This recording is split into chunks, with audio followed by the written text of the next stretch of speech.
ఆయన రెక్కల చాటున నిన్ను ఉంచాడు. ఆయన ఏ అపాయము నీకు తగలకుండా ఆయన రెక్కల చాటు నిన్ను ఉంచాడు. ఆయన నిన్ను ప్రేమిస్తున్నాడండి, నిన్ను ప్రేమిస్తున్నాడు. నిన్ను ఎప్పుడు అనుకోవక నేను అనాథనని. ఏ రోజు నిన్ను ఆయన అనాథగా చేయలేదు.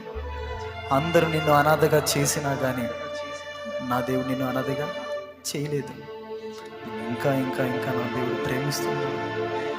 నీ ద్వారా కీడు జరిగినప్పుడు కూడా, నీ ద్వారా గాయం జరిగినప్పుడు కూడా నీ నుండి దూరంగా వెళ్ళలేదు. ఆయన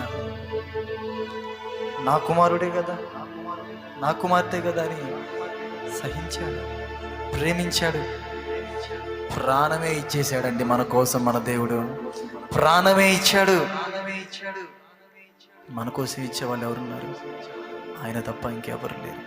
ఆయన ప్రేమ తప్ప ఇంక ఈ లోక ప్రేమ అంత నాటకమేనండి. ఆయన ప్రేమిస్తున్నాడు. నువ్వు అనాథపు కావు. నీకు నా దేవుడు సహాయం చేస్తున్నాడు, సహాయం చేస్తాడు. ప్రార్థన చేద్దాం.